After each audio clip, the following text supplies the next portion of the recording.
Terima kasih untuk Bengkel Bubut Antara yang sudah mensupport dan mendukung episode Waktunya Bicara kali ini. Bengkel Bubut Antara terletak di Jalan Pandan nomor 27-29, Medan, Sumatera Utara.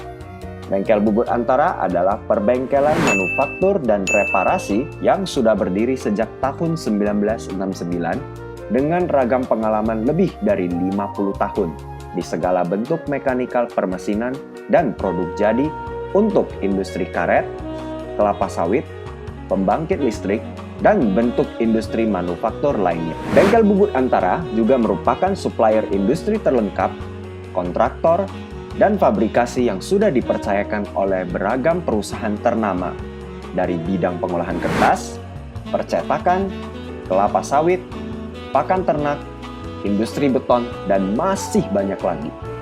Nah, buat teman-teman Waktunya Bicara, kamu nggak usah pusing dan ragu kalau misalnya lagi mencari bengkel bubut. Kamu bisa langsung kepoin di deskripsi detailnya di Siniar Waktunya Bicara. Atau kamu juga bisa langsung hubungi Bengkel Bubut Antara di nomor 061 4147 427 atau di 0811 6106 696. Nah, sekarang udah dulu ya. Kita balik lagi ke inti Siniar Waktunya Bicara. Karena di sini tempat kita semua, di sini Waktunya Bicara. Selamat pagi semuanya, pendengar Waktunya Bicara. Kembali lagi bersama saya Wisely, penerima tamu kalian di episode kali ini. Ya, cuaca belakangan hari ini sering mendung dan sering hujan. Walaupun demikian, kalian tetap aktivitasnya semoga kebanyakan di rumah aja, jangan keluar-keluar ya. Kalau bisa ya nonton drama Korea atau apa di rumah, dengerin podcast misalnya. Isilah dengan waktu-waktu yang lebih berfaedah di rumah aja. Kalau misalnya keluar, ya jangan lupa ikuti protokol kesehatan yang sudah ditetapkan. Pakai masker, sering cuci tangan, dan patuhi dengan aturan-aturan lainnya. Oke, hari ini kita kedatangan seorang tamu. Profesinya adalah Master of Ceremony atau disingkat sebagai MC kalau kita bilang, pembawa acara lah. Namanya udah cukup kondang untuk kota Medan. Di industri wedding sampai corporate semua tahu lah. Apalagi kalangan-kalangan event organizer juga. Belum lagi sekarang kesehariannya juga sudah cukup aktif di sosial media. Sehingga banyak sekali pengikut yang bisa melihat langsung kegiatan dia sehari-hari. Di Instagram dia juga cukup aktif, berbagi beragam hiburan. Sampai ke endorse beberapa produk. Dari makanan, gaya hidup, sampai ke bidang kesehatan.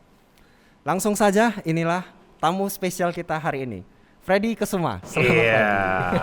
Wisely, selamat pagi. Suaranya spesifik banget. Spesifik ya, ada signature-nya ya. Ada signature-nya. Ada ya. Berat-beratnya, saya juga jadi pengen berat-beratin suara saya. Biasa, kalau udah pernah punya satu okupasi yang berhubungan dengan dunia penyiaran ya pasti akan berbeda suaranya. Gimana kesehatan? Baik. Sampai sekarang masih ini kok, masih dijaga banget. Ya stay safe, terus juga ikutin protokol kesehatan. Semuanya lah, pokoknya untuk meminimalkan jangan sampai penyebaran koronce ini makin lama makin parah gitu. Tapi kebanyakan sekarang aktivitas udah mulai di luar rumah atau masih bisa WFH gitu? Kebetulan karena di rumah aku ada orang tua, jadi papaku itu udah usia manula ya, kurang lebih udah 80-an tahun lah. Jadi aku harus jaga. Kalau tidak sepenting itu aku nggak keluar gitu loh. Tapi kalau misalnya memang udah penting banget, seperti kayak ada kegiatan syuting pun aku benar-benar harus minimalkan untuk di luar, banyakan di studio di rumah. Kalau enggak ya pokoknya hanya orang-orang tertentu aja. Oke. BTW bener nih, karena kan yang kita tahu kan selain lu sebagai MC, lu kan juga udah mulai merambah ke dunia kreatif bentuk lainnya lah. Kalau gue bilang sih kayak content creator gitu. Sebenarnya lu sekarang kegiatannya apa aja gitu, Freddy? Kalau lu mau lu ditanya orang, lu deskripsiinnya gimana? Aku sekarang apapun yang menghasilkan aku buat dulu. Ini dia. Sor. Gak munafik dong. Inilah, apalagi masa pandemik ya kan. Iya benar. Jadi penghasilan utama lagi benar-benar istilahnya mati suri. Ya udahlah, pokoknya cari segala cara. Jadi intinya untuk sekarang ini kegiatan aku ya MC sementara off, tapi nanti bulan 10 udah ada. Cuman selain itu ya pastinya content creator, buat konten-konten yang sampai sekarang sih untungnya banyak ini tertarik untuk sponsori, terus juga endorsement, terus juga sekarang aku sudah merangkap jadi penjual roti durian. Ini yang lagi viral juga teman-teman di sosial medianya. Nah, gue penasaran juga nih sebelum kita terlalu jauh bahas soal yang roti durian ini. Gue pengen tahu juga, lu kan berarti kan pandemi ini kebanyakan di rumah dari bulan Maret lah kita bilang semua ya kan? Ya. Sampai di September ternyata udah 6 bulan juga. Iya benar. Terasa kan? Setengah 6 tahun. bulan, setengah tahun ini soft skill apa sih sebenarnya yang lu dapet secara ini ya? Mungkin dalam 6 bulan ini kayak lu nggak ngebayangin, gue kok bisa ngerjain ini ya gitu. Yang paling amazing itu adalah ternyata aku bisa buat adonan roti. Adonan roti ya? Yang selama ini aku nggak nyangka aku bisa buat gitu loh. Ya memang awalnya buatnya pasti ini ya. Memang to be honest it's not my forte ya, bukan keahlian aku. Itu memang aku ada partner yang memang khusus buat yang kayak gitu. Tapi dari dia aku belajar banyak sih tentang pastry, something yang berhubungan dengan bahkan sekarang ini aku udah tahu bagaimana cara memilih durian yang pahit dan durian yang manis seperti apa. Jadi itu satu skill yang nggak semua orang bisa. Emang itu berarti dari kulitnya aja lu bisa tahu ini pahit Enggak atau sih, manis maksudnya? itu lebih ke kayak ada cium aroma, terus juga lihat bentuknya, terus juga adalah pokoknya ada beberapa ciri-ciri yang dari durian itu kalau pahit itu seperti ini gitu. Tanpa harus dirasain dulu kan biasanya dari Ya kan buahnya kita nggak udah boleh ketahuan. nggak mungkin buka Iya, kan, benar. kita harus lihat dulu dari luar Oh, itu gitu. bisa ya berarti caranya? Karena kebetulan aku sukanya durian pahit sih. Kamu durian apa? Aduh. Kok Durian jadi pahit lari atau ya? manis? Kalau saya lebih ke durian manis lah. Oh kamu manis ya? Iya, Aku ada durian manis. at least ada pahit-pahitnya kayak hidup ini coy. Oh iya siap coy. Siap, iya. Akhirnya udah mulai Harus lebih- ada itu gitu loh. Ada Iya, harus ada pahitnya pahit-pahitnya juga ya, biar baru seru. bermakna gitu Oh, loh. iya, siap. Oke, berarti selain sebagai MC, hitungannya kalau di tahun 2020 udah berapa lama lo sebagai MC berarti? Total ya. Aku start MC itu 2001. Sekarang udah 2020. Berarti udah 19 ya? 19 tahun. Almost 20 years. Gimana selama 20 tahun lo jadi MC, lo pernah merasa bosen atau jenuh gitu? Kalau urusan jenuh sih pasti, tapi untungnya aku kan bukan berada di satu bidang ya. MC ku itu bukan hanya di wedding. Jadi aku itu di corporate ada dan lain-lain. Jadi setiap kali kalau aku itu gini loh, as long as what you do is what you love, aku merasa itu nggak akan merasa jenuh sampai seperti apa gitu. Jenuhnya itu lebih ke rutinitas sih. Jadi kayak misalnya sesuatu yang berulang-ulang terus itu akan membuat kamu jenuh. Tapi kalau kamu sendiri nggak kreatif untuk membuat jenuh itu menjadi tidak jenuh, ya berarti kamu sendiri memang tidak love what you do gitu loh. Yang kamu kerjain itu bukan kamu yang kamu cintai gitu. Jadi ya itu matter of passion sih. Oke, berarti kalau gue boleh bilang MC ini memang part of your passion lah. Gitu. Yes. Makanya lu bisa sampai 20 tahun juga kan? Yes, Dan begitu benar. Apa sih yang lu suka dari MC itu? MC itu kan kayak lu tanggung jawabnya besar kan? Lu Iya. mau membawa sebuah acara lu. Iya benar. Jadi gini, yang membuat aku itu addicted dengan MC itu ketika satu orang seperti saya yang mungkin dipikir-pikir ibaratnya who are you gitu loh, yang nggak ada siapa-siapanya, itu bisa membuat sebuah acara yang isinya ratusan orang dan berada di bawah nakoda saya gitu loh. Dan atmosfer dari seluruh ruangan itu yang kamu build, dan itu ketika sinkron di antara kamu dengan tema acara, dengan anggota IO, terus juga sampai dengan tamu-tamunya itu semua sinkron jadi satu, itu satu kepuasan yang nggak bisa dibayar dengan apapun gitu. Oke, siap. Keren banget ya. Oh. Gua denger ini memang passionate banget sampai Yes. lu bisa Aku kan harus memperhatikan kedengaran inspirasional. karena lagi jadi tamunya waktunya bicara ya. Ya ini kalau gue lihat ini memang gue sebenarnya dari kemarin pengen banget nanya lu langsung juga, tapi karena lu sekalian bisa jadi narasumber di sini ya udahlah gue sekalian nanya. Karena kan gini, gue tahu lu profil lu sebagai MC, lu biasa di panggung tampilnya elegan, formal, berwibawa lah kalau kita bilang ya kan. Terus di sisi lain lu sebagai content creator tuh lu bener-bener 180 derajat banget lah gitu dengan Iya, iya, iya. perubahan profil yang lu bawain. Lu bawanya sebagai orang yang sangat komedian, bahkan sampai ada karakter si Jaiko kan kita Nah, tahu. iya, iya, benar. Nah, sekarang juga bikin komedi sketsa, terus ada konten horornya juga. Mhm, Nah, mhm. kenapa akhirnya lu berani membuat profil yang berbeda di sosial media dengan pembawaan lu sebagai MC? So basically aku itu cuma pengen nunjukin a lot of sides of me gitu loh. Karena aku itu believe ya, manusia itu nggak ada cuman satu karakter aja gitu loh. Dalam arti you cannot box one person menjadi satu karakter gitu. Karena mungkin bagi kamu, oh ini dia cantik, tok selesai gitu. Padahal bagi dia itu mungkin masih banyak lagi sisi-sisi dia yang lain yang belum pernah kamu lihat gitu. Jadi ya sebenarnya sosial media itu thank God waktu kemarin muncul Instagram pertama kali, sebenarnya aku nggak ada tujuan untuk apa-apa ya. Tujuanku itu hanya untuk jadi platform aja, platform untuk aku upload my creativity yang memang ada di otakku itu aku pengen buat apa, jadi aku buatin gitu.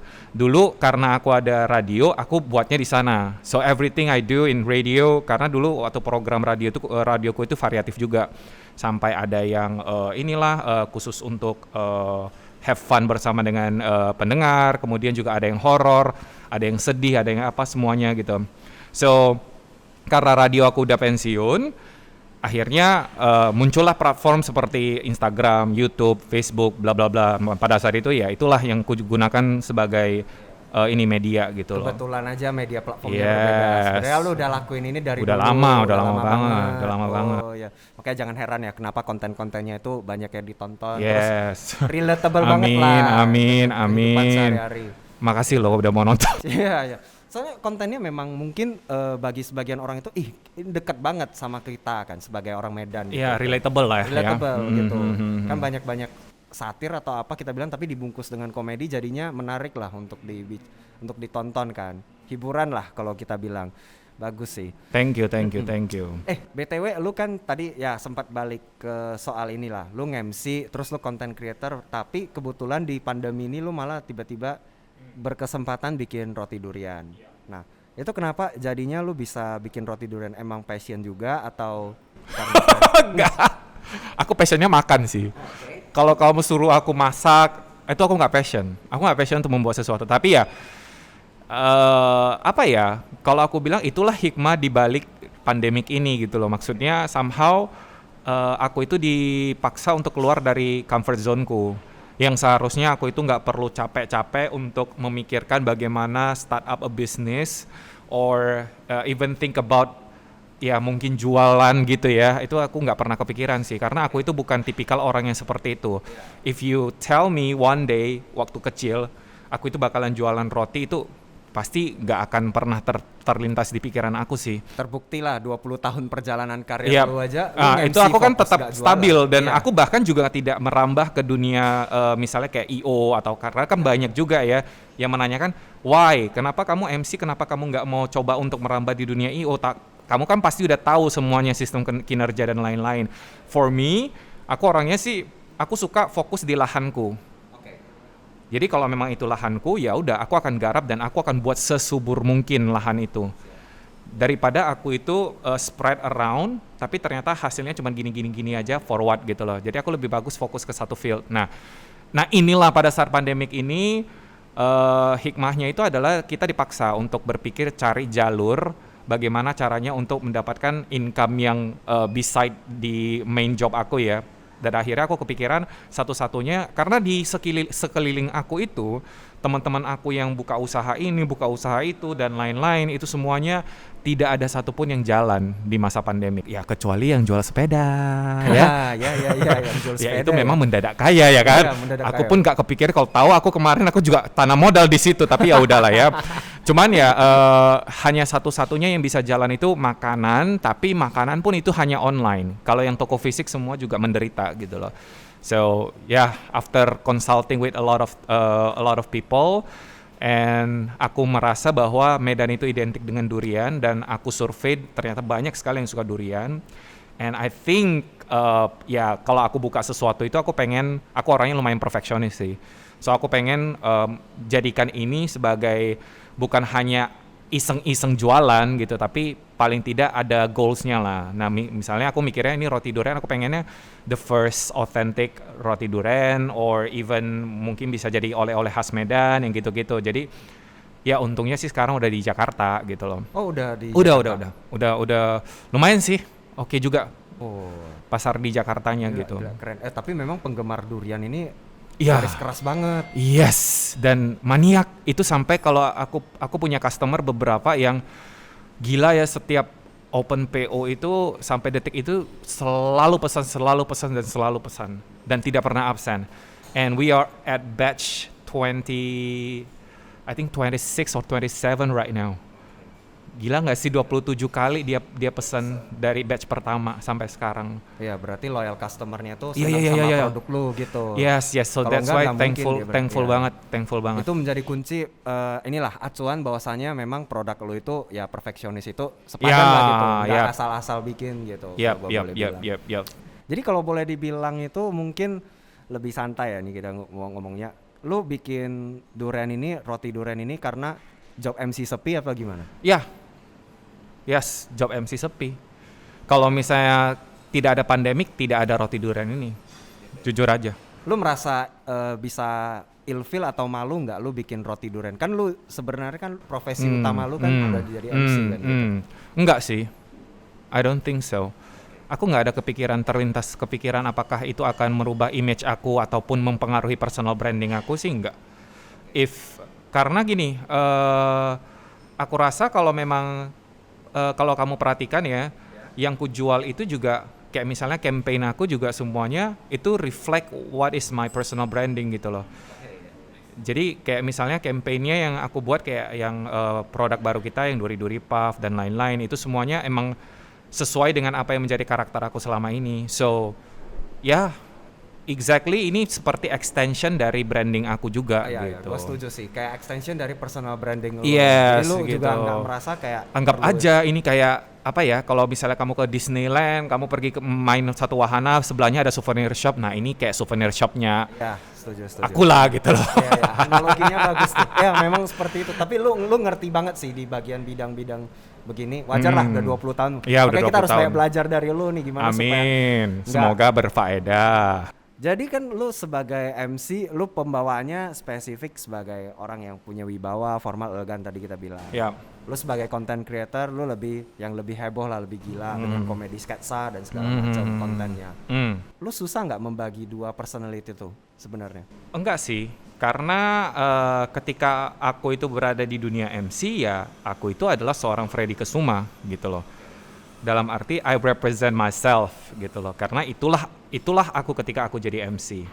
But ketika aku sketsa, aku itu berada di sebuah karakter, ya that's a character, that's not me gitu loh. Ya seperti Jaiko, ya Jaiko gitu loh. It's not Freddy Kesuma gitu loh. Memang sih di Medan ini masih kadang-kadang susah membedakan mana karakter, mana ini. Tapi ya pelan-pelan mereka ini kok bisa membedakan mana yang seorang Freddy Kesuma, mana yang karakter gitu. Dan aku nggak memungkiri bahwa aku harus bersyukur dengan karakter ini, karena karakter inilah yang membesarkan nama dari seorang Freddy Kesuma juga gitu. Nah nih lu sebagai MC acara wedding, gue sedikit singgung dulu nih. Karena gue tahu nih kalau di MC Medan biasanya kebanyakan kan mau tuh ngerangkap sesi pemberkatan pagi atau upacara adat.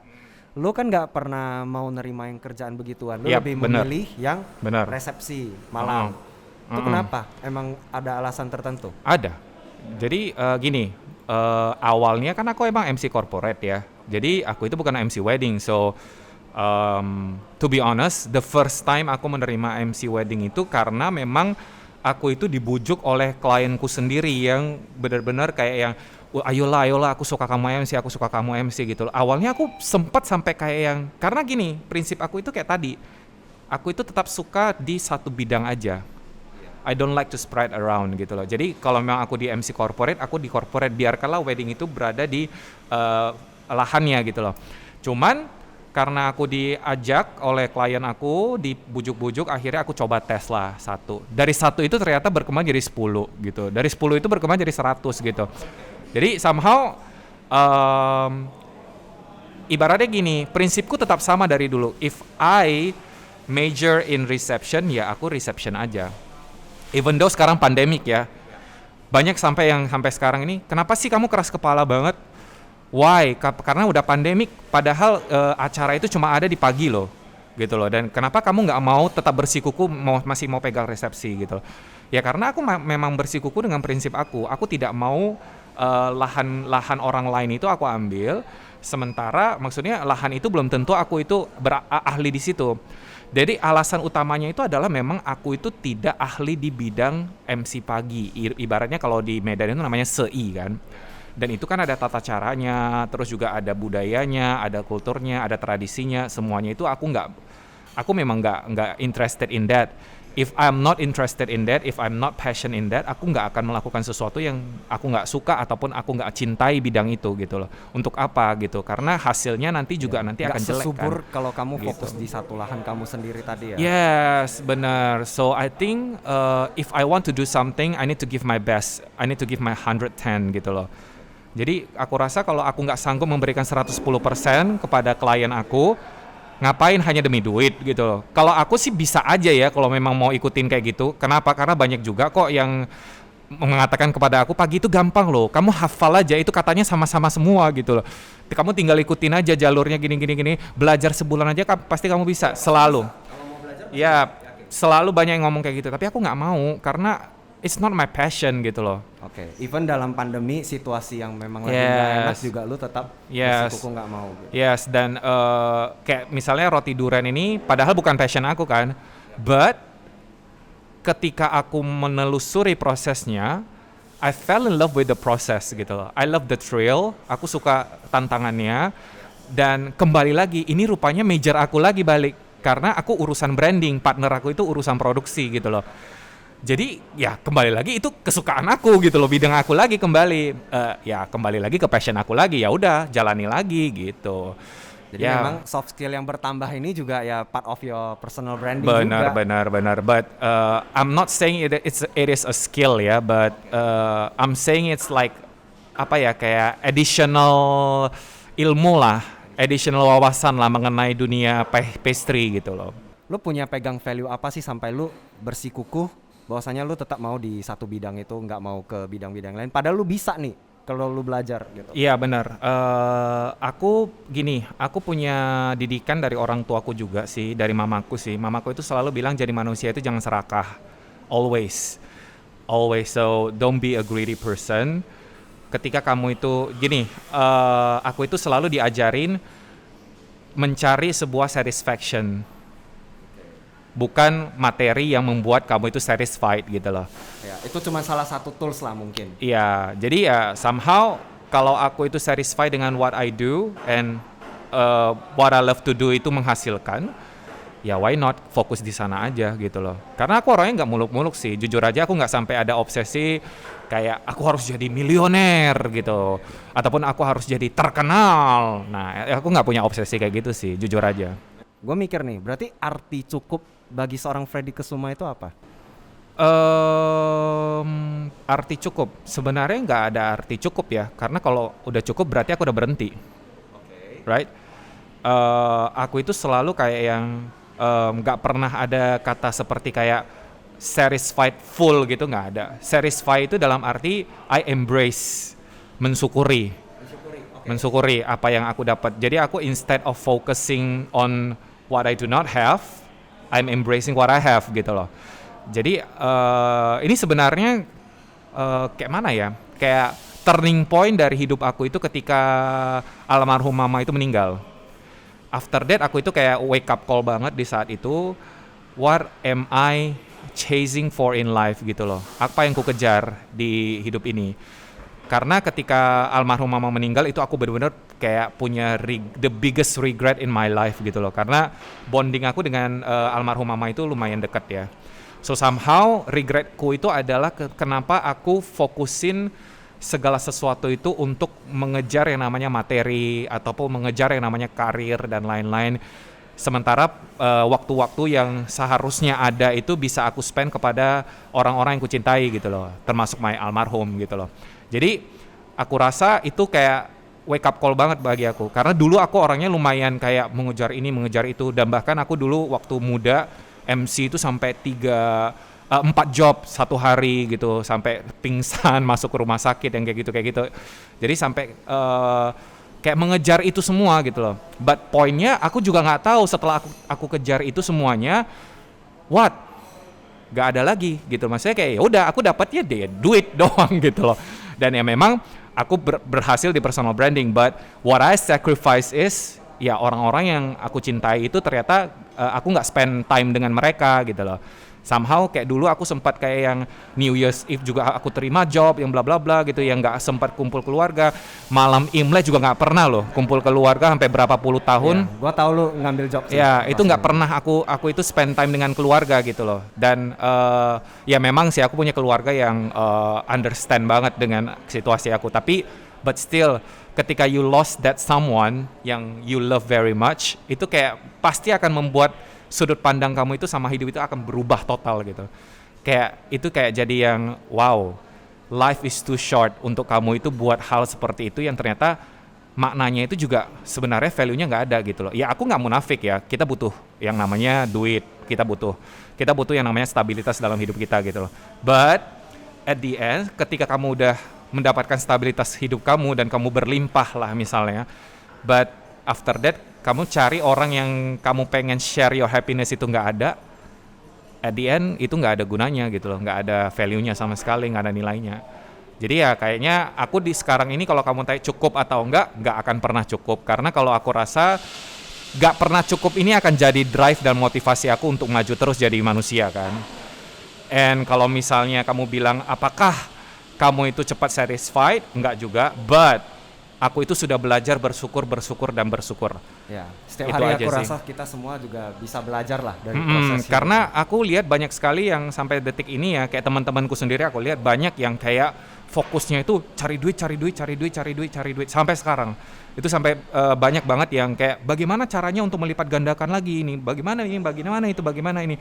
And apalagi sekarang aku lihat semasa pandemi itu banyak banget yang jadi motivator untuk kayak how to live wealthy bla bla bla, yang banyak tiba-tiba jadi motivator ya gitu ya di Instagram live dan lain-lain.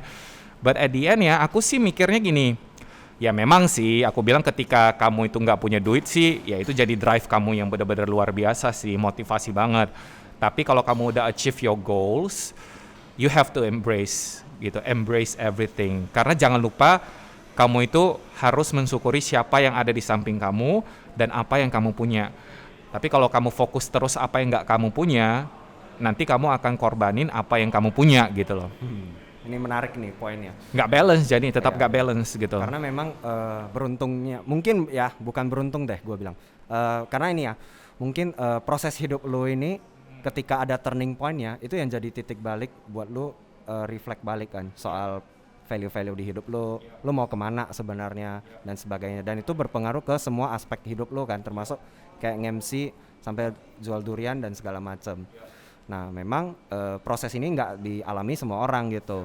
Mungkin kalau dari seorang Freddy, lu pengen kasih tahu ke apa nih buat teman-teman yang mungkin apa sih yang mereka harus lihat dulu gitu, hal pertama gitu supaya nggak ngalamin turning point itulah kalau kita bilang. Intinya you have to be smart. Jadikan semua yang berhubungan dengan batu loncatan itu hanya batu loncatan belaka. Jangan dijadikan sebagai sesuatu yang kamu pikir akan ada masa depan. Itu aja sih. After that, when you achieve the batu loncatan, kamu sendiri create your own path. Itu sih. Setelah create your own path, gini, memang betul kamu itu harus cari. Tapi ketika kamu udah nemuin, ingat, jangan terkelabui dengan Batu banyak loncatan tadi ya. Iya benar, karena banyak sekali orang yang pikir oh di batu loncatan ini enak ya gitu loh, ternyata nyaman ya bla bla bla, mencari lagi padahal sebenarnya masih banyak kesempatan lain yang mungkin akan menjadi your own path gitu. Karena ingat, batu loncatan itu adalah path orang lain gitu loh, jalannya orang lain yang kamu tumpangi jalannya gitu loh, bukan jalan kamu sendiri. Jadi kamu harus ingat, kamu harus buat jalan sendiri gitu loh. Di sini bukan masalah kamu buka usaha sendiri ya, enggak ya? No ya. Jadi jalan sendiri itu adalah ketika kamu satisfied dengan apa yang menjadi jalan ini gitu loh. Jadi kamu merasa bahwa oh this is my path gitu loh. Nah ketika kamu udah ketemu itu jalan itu, remember to appreciate semua yang kamu punya, siapapun yang ada di samping kamu, itu kamu harus ingat gitu.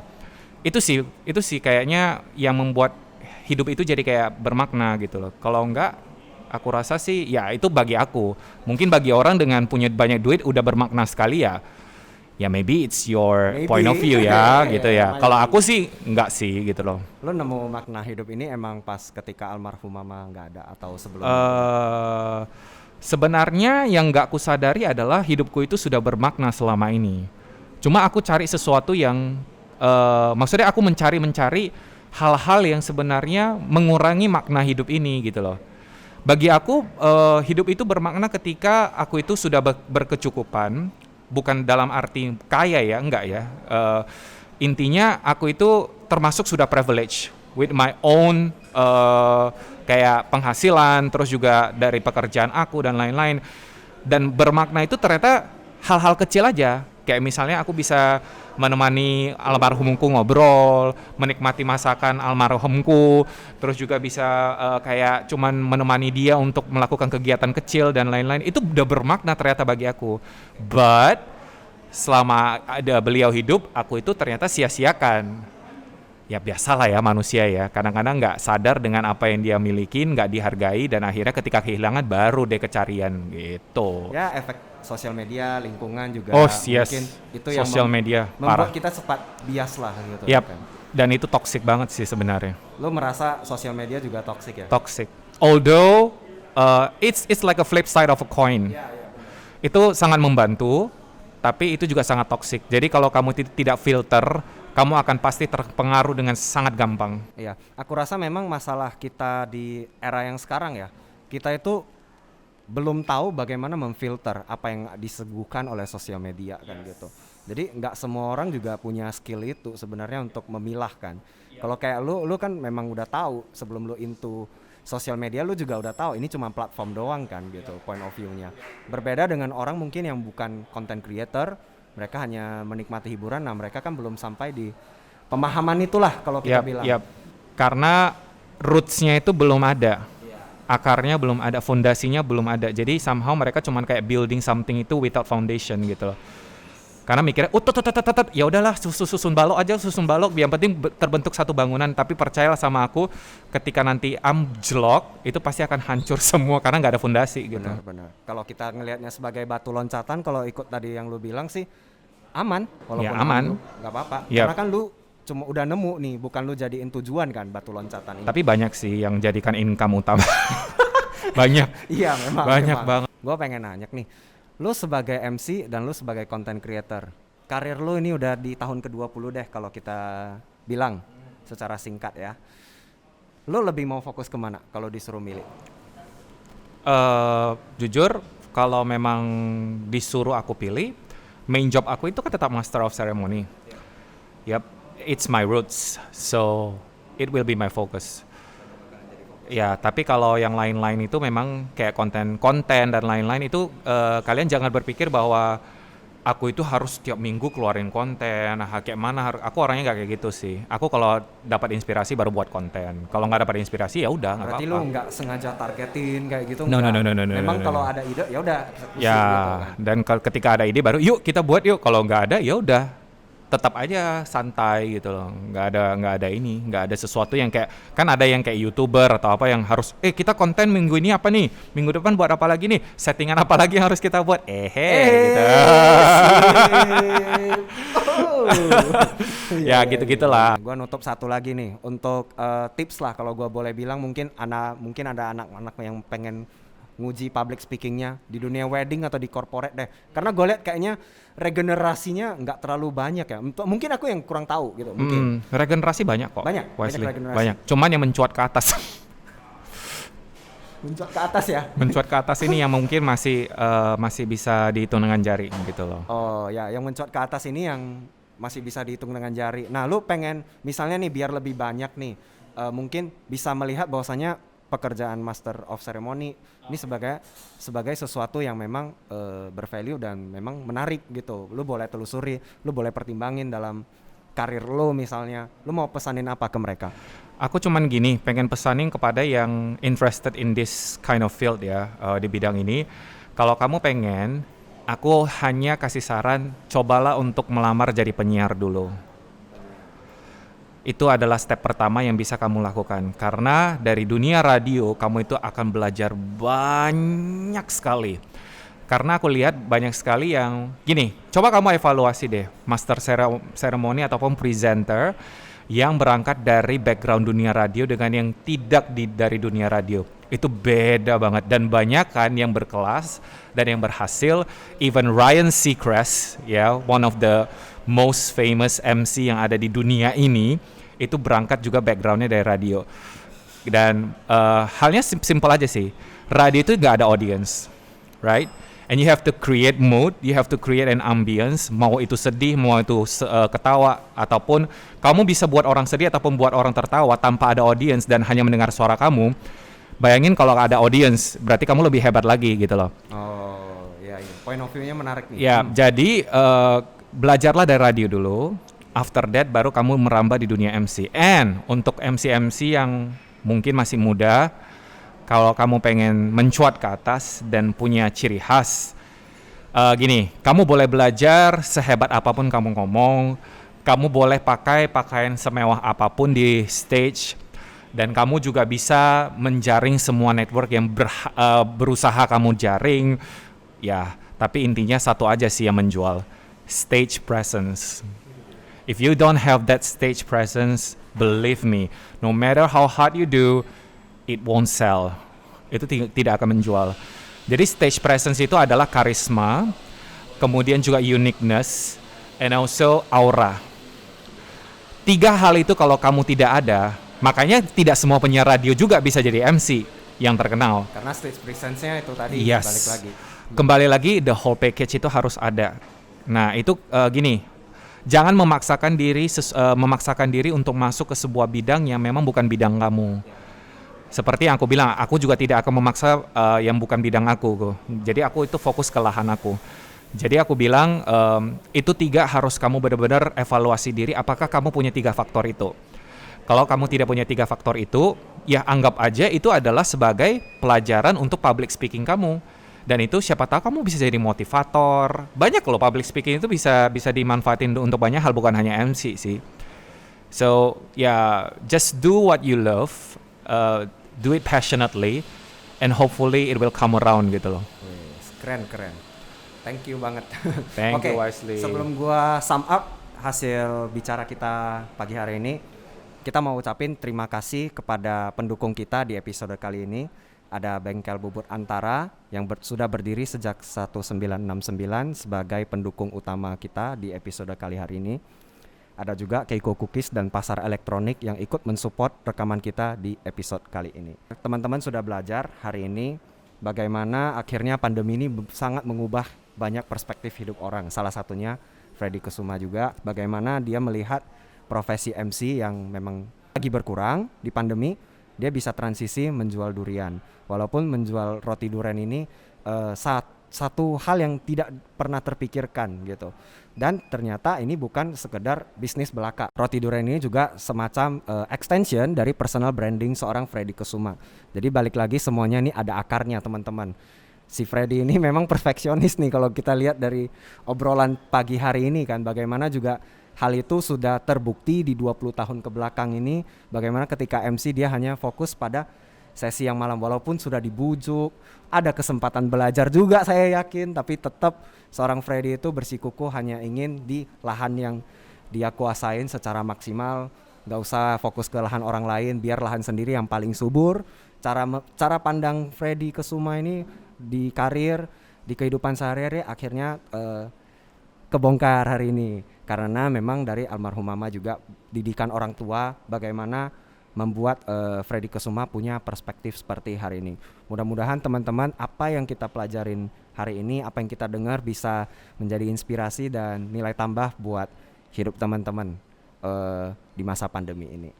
Terima kasih Ko Freddy. Thank you Wesley. Udah luangin waktunya, keren banget hari Jangan ini. Jangan kapok-kapok undang ya. Wis pasti. Nanti kita kan bikin sesi Topik lain lagi topik ya kan? lain lagi. Yang kontroversi Iya. kan. Alah.